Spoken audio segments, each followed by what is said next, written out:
He or she who lists last in real estate, as the saying goes. If you get listings, you get an opportunity to do more business. But if you have listings that you can't sell, then it does you no good. In a recent meeting, we went over some listing tips that help houses sell faster. Take a look and let me know what your thoughts are. We're interested in finding out what works for you so that we all can become better agents. Enjoy.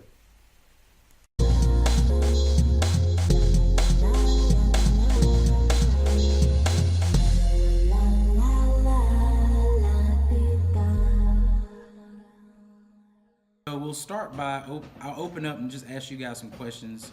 Very briefly, give me some insight on what you guys are discussing with potential sellers as far as making their home more attractive. Anybody feel free. Go first. Go ahead.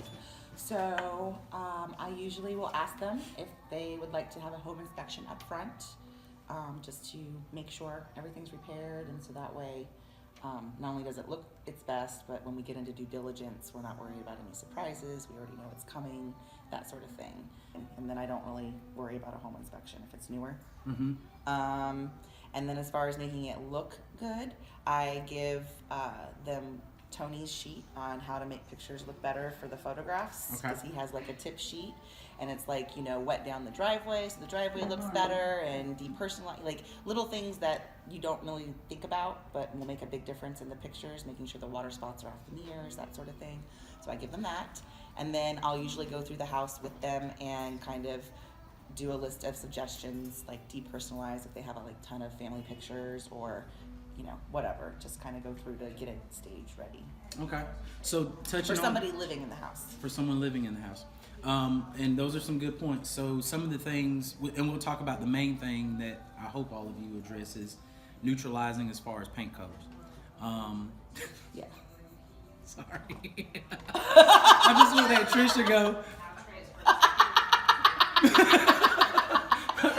Am I on camera? It's okay. But no, neutralizing as far as paint colors. So a lot of times we say that a lot, but why are we saying it? Why are we suggesting to a seller for you to neutralize the house, to neutralize the colors? And if you think about it, if someone has this odd purple color or red color, a buyer is either going to like it or they're going to hate it. But nobody ever says, I hate the neutral color. And if they do, then they can just paint it.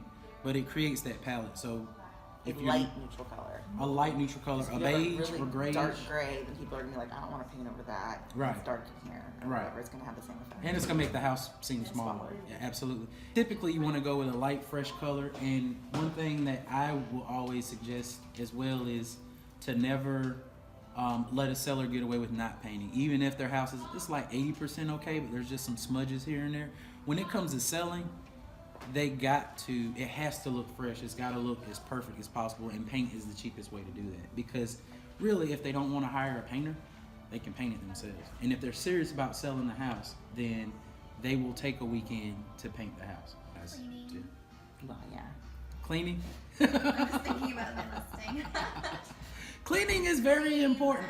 But we'll say, I guess more specifically, deep cleaning. Because we all live in spaces where we get so comfortable living there, and it doesn't mean that our houses are dirty, but there's things that we don't really think about. Right. Because we live there. Baseboards. Yeah, baseboards like are one of the that, main things. Baseboards, Ceiling fans. dust on the ceiling fans, dirty air filters, dirty window sills. Though now's the time, even though the toilet seat still works, it's got, you've had it so long, you're wearing the finish off of it. Change the toilet seat out. It's $12 at Walmart. Now, as far as decorative things, finishes, I know depending on when the house was built, the finishes could really date the house. So all of us have taken listings that have the brass finishes and the gold finishes, and that's a great way, a very inexpensive way to actually update a house, changing it to a different finish. And there's a website that I usually use for knobs and doorknobs and that sort of thing. That's pretty cheap. So like if you are gonna have them replace like all the kitchen knobs just to make it look more updated, you can get them for like $3 a piece. And at Home Depot, it's hard to find them cheaper than $6. You know what I mean? And even like regular doorknobs, you can get the brass and you can get the European style, and they're like $10 a piece instead of 30 or whatever at Home Depot. So And she's gonna get us that website so we can use it. Yeah. Good. I had somebody, investor, just go on Amazon and she got the really nice long kitchen ones for really cheap. Oh yeah. Those are really expensive. Amazon. Yeah. So my suggestion when it comes to finishes is to do the majority of everything economical, and then invest in one centerpiece as far as a fixture. So whether that be the chandelier or the living room ceiling fan or a really fancy faucet to bring it all in, but then you get the most bang for your buck. If you try to standardize everything, then it just kind of looks like it's up to date, but there's no character. So the chandelier, typically, if you have a formal dining space, is the best place to spend a little bit more money. And like you said, Amazon's a great source. And to get some inspiration, Houzz, Pinterest, whatever you prefer, works. You got that website? I just put it on the group chat. Oh, nice. All right. So it's on the group chat. Take a look at that. So we talked about paint. We've talked about finishes, fixtures. What are some other things? We're not going to say that are cheap, but that will make a huge difference in how well the house shows and how quickly it sells. Well, if it's vacant, I always lightly stage my houses. I think Heather does as well. I Mhm. mean, just giving each room a little bit of a pop, even if it's little, just something, because it just shows so much better when you Yeah. make your house. And I have learned, like, I like the virtual staging, Mm-hmm. but I've learned that it's not really adding any value because they get to the house and it's not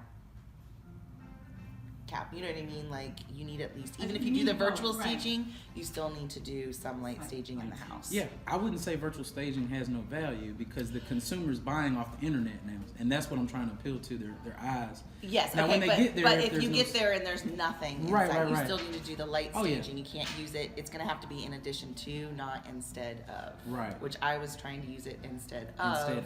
Yeah, when you Because told I me didn't that have to for buy that so one much. house, I was know. like, Yeah. But And you saw Delaware, it actually had light staging, and then we virtually staged. Right. So we had a layer of virtual. Portability of virtual staging, I think, is worth it because I haven't heard of anybody in this town, and we're in Fayetteville, that will stage a house for less than like $1,000. Yeah. So unless you're going to do it yourself, oh, I do. So. yeah. Unless you're But going even to, that we're gets talking about expensive. we're talking about full staging, and the way that I used to do it starting off is I would go to Rent-A-Center or somewhere, and I would rent the furniture for. They'd give me, you rent it for 2 weeks, they give you 2 weeks free. So I'd rent it for that first month of the listing. And the best thing about it was they would deliver and they would pick it up. And I told them, what my plan was is just to stage a house. So as long as I kept them, on a monthly basis with something to put furniture in, they were pretty much willing to give me special deals, and they would let me know if they had any sales or anything going Yeah, on. I don't do furniture anymore. It's just too. It's a lot of work. It's a lot of work. It's a lot of work, and it's a lot of liability, and it's a lot of all the above. Expense. Yeah. But staging of some sort is definitely important. But before we get there, some other tips for you guys to consider to suggest to your sellers. Appliances. I don't care if the appliances work fine and they are newer. If they're white, they need to change them out if they can. Hey, they're better than green or orange. Well, green and orange is kind of back in now. It's retro. Yeah. And he came out of it'd the be Yeah. vintage, Yeah. original charm. Yeah, I would highly suggest, especially if there's an equity position from the seller and they don't want to spend the money, go finance the appliances to put them in the house to sell the house. If at all Get you a possible. Lowe's card Yeah, or whatever. is definitely well worth it because honestly, I would say $2,500 worth of appliances could cost a seller $10,000 in perceived value.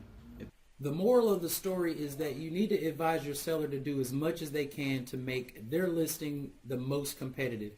Not everyone has a lot of money to spend, but everyone can do something to add value to their property.